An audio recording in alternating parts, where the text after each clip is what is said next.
है मसीह का प्यारा वचन, ये है वचन प्यारा। परमेश्वर के धन्य नाम की महिमा हो। प्रभात मनन के सत्र 2355 में आप सभी का बहुत ही विनम्रता के साथ स्वागत करता हूं। आइए आज के मनन के लिए हम एक और बार पढ़ते हैं पत्रस की पहली पत्री 2 अध्याय उसकी 5वीं पद। और जीवते पत्रों की तरह आत्मिक घर बनते जाओ ताकि पवित्र याजकों का समाज बनो और यीशु मसीह के द्वारा परमेश्वर को स्वीकार्य आत्मिक बलिदान चढ़ाओ। हमारे कल के मनन में हम ये देखे थे कि प्रभु यीशु मसीह वो जीवित पत्थर है जिस पर विश्वास करके उद्धार पाने के द्वारा हम जो पाप में मृतक थे जीवित हो गए, और उस जीवन जो हमें यीशु मसीह से मिला प्राप्त करके जीवते पत्थर के समान यीशु मसीह के साथ जुटकर एक पवित्र मंदिर बन गए, जिसे बाइबल में कलीसिया अथवा चर्च कहते हैं। मैं पुनः इस बात को स्पष्ट करना चाहता हूं कि बाइबल कोई भी हाथ से बने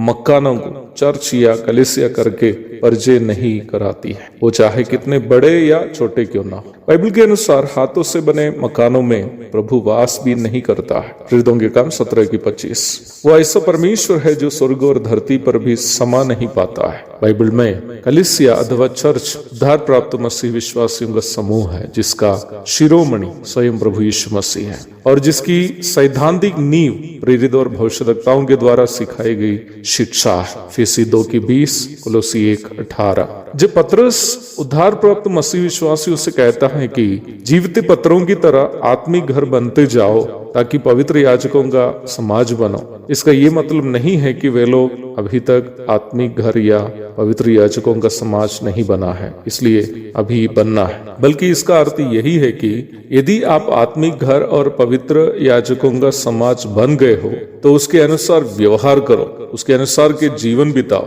हम मसीह विश्वासियों की सबसे बड़ी कमी यह है कि हमें अपने आत्मिक अवस्था या पदवियों के प्रति जो जानकारी होनी चाहिए वो जानकारी से हम वंचित हैं। हम उद्धार पाए हुए होकर भी अपने आत्मिक स्तर तथा पदवियों को भूलकर विश्वासियों की तरह व्यवहार करते हैं। संसार हमें देखकर ये पहचान नहीं पाता है कि हम मसीही हैं या सांसारिक।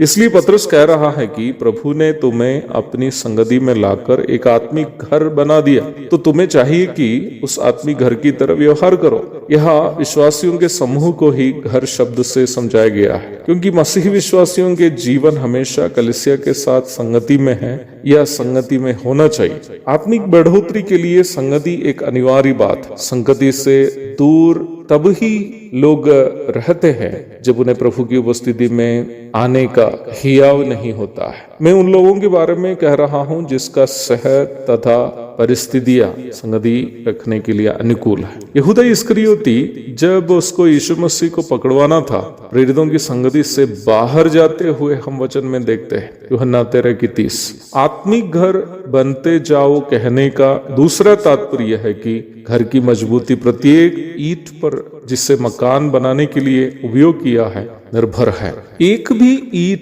की कमजोरी पूरे मकान को कमजोर कर सकता है। वैसे ही प्रत्येक घर की एकता एवं मजबूती उस घर के प्रत्येक सदस्य के प्रेम भरा व्यवहार पर निर्भर है। मेरे घर में यदि मेरी पत्नी और बच्चों के बीच में प्रेम नहीं है तो हमारे घर में न एकता होगी न ही हमारा घर मजबूत होगा। हम मसीह विश्वासियों को भी परमेश्वर के प्रेम में बढ़ते रहना अनिवार्य है ताकि कलीसिया रूपी आत्मिक घर मजबूत रहे, और ये मजबूती कलीसिया के प्रत्येक सदस्य परमेश्वर के प्रेम में बढ़ते हुए यीशु मसीह के पवित्रता की परिपूर्णता हासिल करने की कोशिश ही है। फीसी अध्याय 3 पद 17 से 19 तक पढ़िएगा। प्रभु दया करे तो कलीसिया को याजकों का समूह बुलाने का अर्थ पर हम कल मनन करेंगे। तब तक के लिए आपसे विदा हो जाता हूँ। प्रभु आप सबको आशीष दे।